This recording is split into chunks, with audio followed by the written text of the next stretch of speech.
published in Dawn, January 9, 2021. Child Marriage Complexities by Sara Malkani.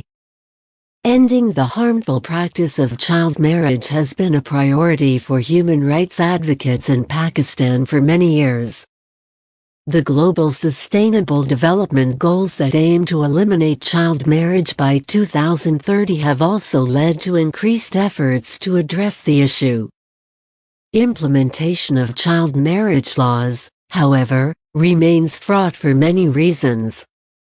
Some of the causes behind poor enforcement are widely recognized, including traditional norms, low rates of birth and marriage registration, weaknesses in the police and judicial system. A significant challenge that has not been widely discussed, however, is posed by early marriages that are not forced by parents, but are in fact initiated by the minors themselves.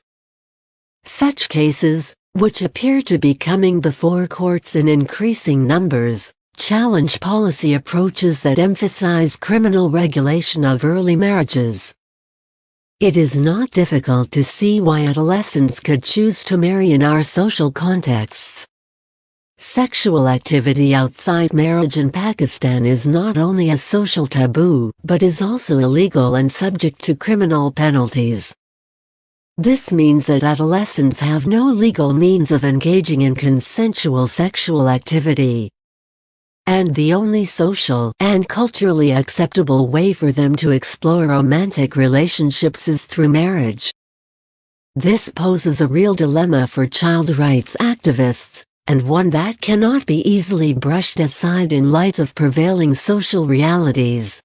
In advocating for the enforcement of laws prohibiting child marriage, we are effectively prescribing legal and culturally acceptable means for adolescents to explore romantic relationships.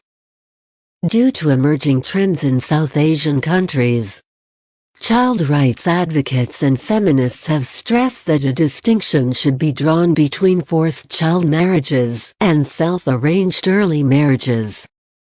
While forced child marriages involve a clear element of coercion, self-arranged early marriages are usually the result of young persons, especially adolescent girls, exercising their agency to pursue romantic relationships, often in the face of opposition by family and community members, and sometimes to escape a forced marriage.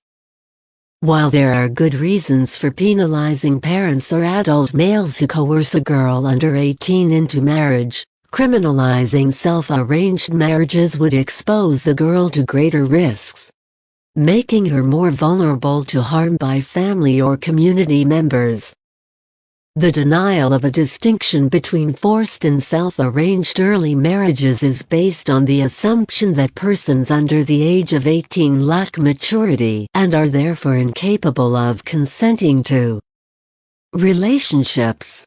This assumption is not only inconsistent with child and adolescent psychology, but also with international human rights principles that recognize the evolving capacities of children as they grow older, particularly during their adolescent years. The Convention on the Rights of the Child, to which Pakistan is a party, requires state parties to ensure that laws and policies protect the best interests of the child while keeping in mind that children progressively acquire competencies, understanding and increasing levels of agency. The Committee on the Rights of the Child, comprising human rights experts with the authority to interpret the Convention and monitor its compliance, has also emphasized that minimum legal age limits must recognize the rights of any child below that minimum age and able to demonstrate sufficient understanding to be entitled to give or refuse consent. While we do not have clear data regarding the numbers of self-arranged early marriages in Pakistan, we do see many instances of courts grappling with the dilemmas posed in these cases. We see courts validating marriages where girls claim to have chosen their marriage by appealing to Muslim personal law, which is interpreted to permit marriages where a boy or girl under the age of 18 has reached puberty. Counterintuitively for some, it is Muslim personal law that is used to uphold the free will of the adolescent girl. It is also invoked, however, in cases of forced child marriages and is therefore used to legitimize coercion. It is undoubtedly difficult to establish whether a marriage is forced or not, since there are many forms of overt as well as subtle coercion. Given their young age and vulnerability, it is important that girls be counseled and provided a safe space to express their views before the determination of free will is made. However, these options are unavailable, and courts often decide these cases based on limited information. In dealing with cases where the consent of the girl or her age is ambiguous, courts often place a girl in a shelter or in the custody of her parents. Neither option is a solution to the problem. A girl should not be placed in her parents' custody when there is a likelihood that she will be harmed there, and a shelter necessarily means constraints on the girl's freedom of movement. Policy measures cannot turn a blind eye to the agencies and capacities of adolescents.